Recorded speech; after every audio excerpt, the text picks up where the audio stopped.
Welcome back to this reading vlog of The Darkness That Comes Before by R. Scott Bakker. Today, I am talking about Chapter 10, Sumna, and we are back with my two favorite characters. Not back with, but continue with my two favorite characters so far.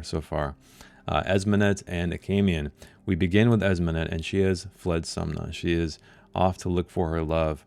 And I remember last time I talked about the violence toward women, or the depiction of women in this, and I did bring up the fact that even though she's a prostitute, she wears it well. She wears it well. And there is a passage right here that explains it. Some prostitutes so despised what they did, they sought pain and punishment whenever they coupled. Esmenet, however, counted herself among those who could laugh from time to time about being paid for being pleasured. Her pleasure was her own, no matter who fondled her. So this could be delusional, possibly.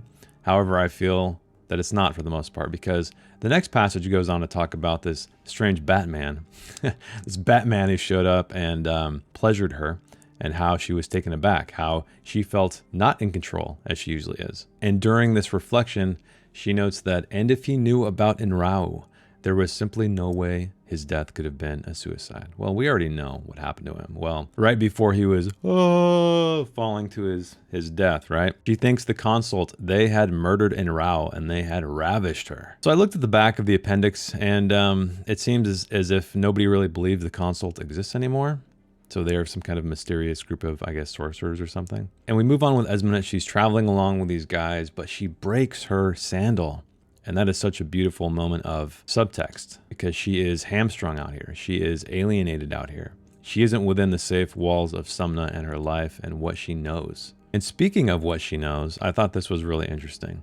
But Esmenet had always prized experience. So she's talking about how all of the other ladies of the night, they tend to gravitate towards certain archetypes or certain personality types for the men that they choose to be their clients. But she chose experience. She chose experience because she used these men to learn of all kinds of things. And she notes here, now I'm part of what they've seen. Now I'm more than what I was. So I thought that was a really cool way to set Esmenet apart again, make her a more complex character, give her some interesting traits. And here is a scene where she remembers such an encounter. Tell me, she sometimes purred, what have you seen that makes you more than other men? And she notes here as well that men needed to be more. So they were very willing to tell her all of this stuff because they wanted to, again, elevate themselves. They wanted to feel important because they yearned for a demonstration, a sign that the world, the gods, the future, someone had somehow set them apart. And these observations are clearly saying a lot, not only about Esmenet and how she perceives men, but how men are. But then she remembers Achamian, and when she tells him this, he says, it's a pity that you're not a man, he replied. If you were a man, you wouldn't need to make teachers of everyone who used you. And this made her weep.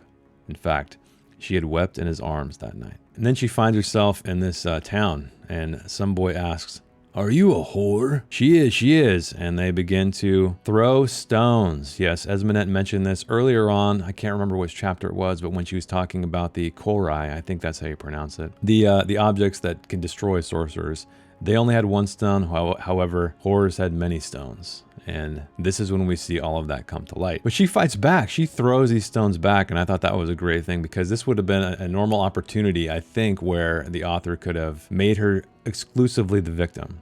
But Esmenet is not a weak character. She fights back. But unfortunately, she is outnumbered, so she is overwhelmed. But then a shrill knight shows up. Who is it? It's Cutius. Cutius Sarxellus.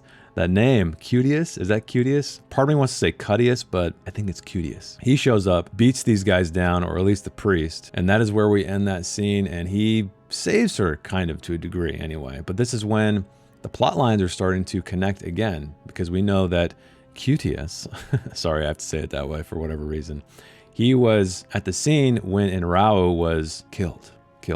And we move on to Achamian next, and he meets a man named Zenemus. I think he calls him Zen, but he is continually plagued by Inrao's death when he says, an image of Inrao flashed across his soul's eye. More, there's always more. Who killed you? Who indeed? And he has a conversation with his old friend, and he gets kind of riled up by some of the other guys in the camp, but they start playing this game. And it is called Benjuka. But like life, games were governed by rules. But unlike life, games were utterly defined by those rules. The rules were the game, and if one played by different rules, then one simply played a different game. Since a fixed framework of rules determined the meaning of every move as a move, games possessed a clarity that made life seem a drunken brawl by comparison. The properties were indubitable, the permutations secure, only the outcome was shrouded. So he's comparing this game to life. However, we find out that this game is kind of like life because there's like sets of rules within sets of rules. So I think that's a cool way to, again, have more subtext, right? Where he's having this conversation about the Holy Wars with his old friend, and they're playing this game the entire time. And where other games required industrious cunning, Benjuka demanded something more, wisdom perhaps. So this isn't just about knowledge of a game, it is something deeper. It is something more like life, you might say. And this conversation takes them back to Proyas, of course. I believe he's like the prince or something, but Acamian had fallen in love with the boy, even more than with his legendary mother. There's all this talk of love, and I took it as a father's love for a son, but the way it's described and the way it's coupled with more love than his mother, it seems to be something more. I don't know. Am I reading too far into this? I have no idea. But they tell them about the vulgar Holy War and how it ended.